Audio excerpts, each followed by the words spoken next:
ધોરણ 8 સ્વાધ્યાય 10.2 પ્રશ્ન નંબર 3 કાલે આપણે પ્રશ્ન નંબર 1 અને 2 જોઈ ગયેલા એ જ રીતના દાખલા છે આ. ચાલો આપણે પહેલો દાખલો કરીશું. જુઓ શું કીધું છે 1 માઇક્રોન બરાબર 1/6 શૂન્ય છે ને એકમ દશક 100 1000 10,000 લાખ 10 લાખ એટલે 10 લાખ છે. કેટલા છે 10 લાખ એટલે આપણે આટલે આનો જવાબ મૂકીએ 1/, જોજો કેટલા શૂન્ય છે 3 ને 3 6 એટલે 10 નો કેટલો ઘાત આવશે 6 માટે શું જવાબ આવશે 10 નો ઋણ 6 ઘાત.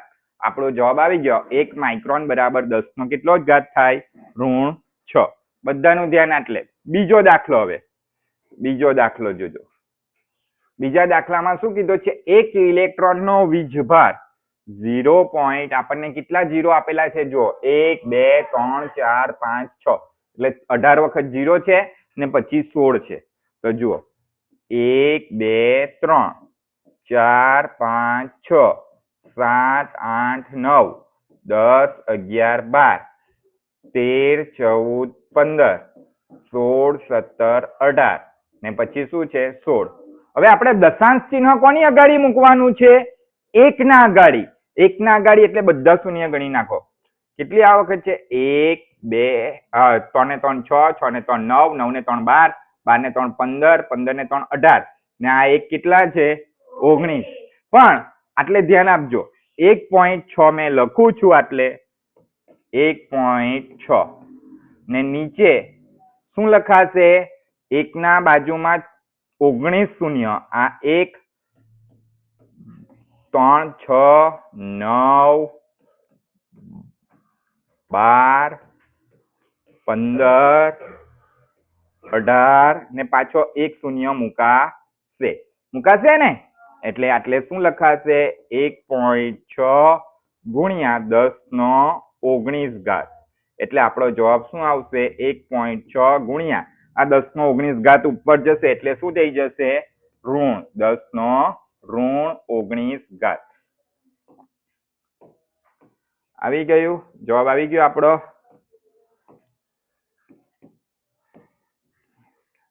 આ બીજાનો જવાબ આવી ગયો. હવે આપણે આટલે ત્રીજાનો જવાબ કરીએ. શાનો કરીએ ત્રીજાનો. ચાલો બાજુના પેજ પર કરીએ. જુઓ બેક્ટેરિયાનું માપ કેટલું છે 0.000005 6 વખત 0 છે. ચાલો ત્રીજો દાખલો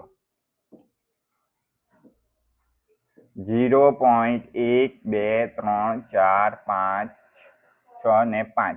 હવે મારે 5 ના અગાડી નહીં પરંતુ 0 ના અગાડી પોઈન્ટ મૂકવું છે. કા મૂકવું છે આટલે બરાબર ને આટલે મૂકવું છે મારે. આ તો તમને બતાવ્યું બરાબર. અવાજ નહીં. ચાલો તો મેં 0.5 લખું છું. કેટલા લખું છું 0.5 લખું છું છેદમાં જુઓ 1 2 3 1 2 3 ને 4 5 આ સૂર્ય આગળ પોઈન્ટ મૂક્યું છે ને એટલે શું આવશે 4 5 6 આ સૂર્ય સુધી જ ગણાશે એટલે 1 2 3 4 5 6 એટલે શું આવે છે જવાબ 0.5 ના છેદમાં 10 નો કેટલો ઘાત 6 શૂન્ય છે ને એટલે આપણો જવાબ શું આવશે 0.5 ગુણ્યા 10 નો ઋણ 6 ઘાત. હવે આપણે ચોથો દાખલો કરીએ. કયો દાખલો કરીએ ચોથો. ચોથામાં શું કીધું છે જુઓ વનસ્પતિ કોષનું માપ 0.0001275 છે. તો લખી દઈએ આપણે ચોથો દાખલો વનસ્પતિ